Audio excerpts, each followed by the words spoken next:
Now on Good Morning El Paso, the presidential candidates continue to campaign out west. This as Hillary Clinton faces criticism once again for her emails. I'm ABC's Stephanie Ramos in Washington. Details next. The jury in a trial of a former forklift soldier has been sequestered overnight after failing to come to a decision. And the trial continues today in Las Cruces for the former deputy accused of killing his partner. Live, where news comes first. From the Mesilla Valley and Las Cruces to El Paso and the borderland. This is ABC7's Good Morning El Paso. Rise and shine. A very good morning to you, El Paso, Las Cruces, and Juarez. I'm Stephanie Valle. And I'm Hillary Floren. Good morning, everyone. Let's start things off by talking about weather. I guess a warning of sorts this morning. Yes, we're still under a first alert, Crystal. Yeah, that's right. And this first alert isn't a big alarm. What we're letting you know is that just like yesterday, there will be the potential for high winds and blowing dust come this afternoon. In fact, winds might not be quite as high as yesterday, but the dust should still end up suspended in the air, unfortunately. Here's a look at your ABC7 Storm Track weather net sites, at least a handful of them. Temperatures this morning, not bad to start. 69 at Press Elementary and 71 El Dorado High School. 69 Valley View Middle School and 70 at the Texas Tech Health Sciences School. These temperatures aren't going to rise much. Today we're only looking at forecast highs moving into the mid-80s instead of the low to mid-90s like we saw just yesterday. As for your wind speeds, now 17 miles per hour El Paso, 13 Ruidoso, and 10 Las Cruces. Still in that breezy to windy range, 26 miles per hour at the pass, and these winds will continue to rise come your afternoon. We'll talk more about that. I've got your day planner minutes away. Okay, thank you, Crystal. A biting State Department audit finds Hillary Clinton broke the rules with her private email server. Her spokesman saying she did nothing differently than the secretaries of state who came before her. Here's ABC's Stephanie Ramos with the latest from the campaign trail. It's your voice, your vote. On the campaign trail, tagging along with Hillary Clinton is the controversy that has dogged her campaign from the start, her use of a private email server while she was Secretary of State. Well, there may be reports that come out, but nothing has changed. Clinton and her team slammed in a State Department Inspector General report that said her email setup disregarded federal standards and could have made sensitive material vulnerable to hackers. To that, Clinton has said the private server was never hacked, but the State Department investigation did uncover an attempt. It's the same story. Just like previous secretaries of state, I used a personal email. Many people did. It was not at all unprecedented. The new report confirming that another Secretary of State also used private email accounts. Donald Trump at the root of these chaotic demonstrations in Anaheim, California, just a day after violent protests in New Mexico, making an appearance on Jimmy Kimmel Live, pouncing on the Clinton email news and reverting back to his nickname for her.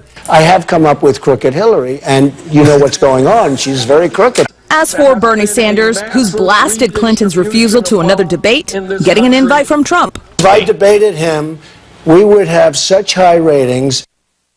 It didn't take long for Bernie Sanders to respond to that challenge, taking to Twitter, writing "Game On," adding he looks forward to debating Donald Trump in California before the June 7th primary. Stephanie Ramos, ABC News, Washington. In other news, right now, the jury in the Jan Michael Nieves trial is sequestered in a hotel waiting to resume deliberations. After being unable to come to a decision yesterday, they were sequestered for the night. The former Fort Bliss soldier is accused of driving drunk and crashing into a construction site, killing 2 workers. During closing arguments, the defense claimed a lack of barricades, lighting, and a police officer asleep on duty at the on-ramp were all factors. Prosecutors argued the defense was looking to shift the blame onto everyone but Nieves. Nieves faces up to 40 years in prison if found guilty of intoxicated manslaughter. From our New Mexico Mobile Newsroom now, trial continues today for the Santa Fe Sheriff's deputy accused of killing his co-worker. Police say Tai Chan shot and killed Jeremy Martin. This happened at the Hotel Encanto in Las Cruces back in 2014. A guest at the time testified he awoke to the popping sound of gunshots. Moments later, he recalled hearing a man running down the hallway, knocking on doors, asking to be let in. A Las Cruces police sergeant on scene says Chan was screaming and identified himself as a sheriff's deputy before officers took him into custody. New this morning, some college students are ready to enjoy the summer break. Others choose to continue learning. And ABC7 spoke with UTEP students who are leaving the city to do just that. Good morning, El Paso's Denise Olivas is live now. Denise. Good morning, Stephanie. Paloma Vianney Martinez is headed to New York City for a prestigious summer internship that she says was so challenging she almost didn't complete it, and she will be leaving and is headed to the Metropolitan Museum of Art in New York. Vianney is one of 8 students selected for the Met Cloisters summer internship. It's a 9-week paid internship.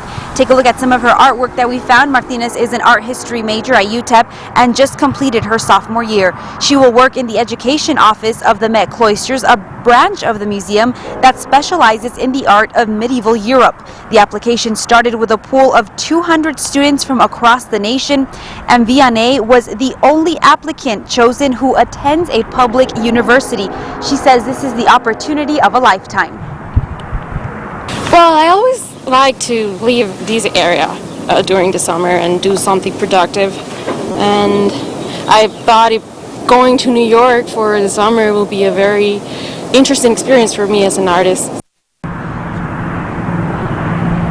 And her professor, one of her professors, Dr. Max Grossman, says that the art history program has only been around for 5 years at UTEP. He says, but at this point, they are graduating more and more students and sending them off to top graduate schools and competitive professional programs. He says he's proud to see some of UTEP's best and brightest representing El Paso throughout the U.S. For now, we're live at UTEP. Denise Olivas, ABC7. What an opportunity. Thanks so much, Denise. In other news, the closure and reconstruction of the Carolina Bridge has been postponed again. The Lower Valley Bridge was expected to close May 31st, but now it won't be closed until at least the 7th of June. Union Pacific Railroad is still working on reopening Cadwalader, which should be completed in the next few weeks. And once that happens, then drivers will have no other choice but to drive right past those railroad tracks. City Rep Emma Acosta held a public meeting to address the concerns, saying it's better to delay the construction until the end of the school year to avoid congestion. Construction of the bridge will take about a year. Of course, when the school year starts, they'll have to deal with it still anyway. It is now 6:07 and time for weather and traffic on the 7s. Good morning, Crystal. Good morning. We are almost to our long weekend. Before we get through that, though, one more windy day ahead for us. This is your threat tracker for today. The change will be heat. No longer at that moderate level threat because we're not talking 90s today. We're actually talking low mid 80s around the region. This is going to be a big difference in terms of your temperatures. Then you look at wind and dust. Those still at a moderate level threat because still expecting windy conditions later today. Take a look here on your day planner. What we're looking at. Breezy conditions through your morning, windy through your afternoon. Gusts 35 to 40 miles per hour are possible. At noon, we're at 78 degrees, and then the forecast high temperature for us today, just at 84. So our big change, which is a welcome one, we'll see temperatures a little lower, but the wind, something we will still have to deal with. We'll have more on when to see those peak wind gusts. That's coming up in just under 10 minutes. All right, thanks so much, Crystal. A live look at traffic now. The roads looking nice and clear. Loop 375. We've also been monitoring I-10, looking really good as well. We do have a traffic alert, though. The commute on I-10 West El Paso congested today again. The left lane in both directions will be shut down between the Buena Vista Bridge, or the so-called Bridge to Nowhere, and the Asarco Bridge. We're used to this, right? This will start at 9 a.m. and last until 4 a.m., Steph, as it has been for days. Yeah, 4 in the afternoon, a long time. Thank you, Hillary. And we have much more to come here on Good Morning El Paso. I feel profound resentment against this self-centered and absolutely despicable crime. The Japanese Prime Minister scolding the president this morning while he's on his historic trip in Japan.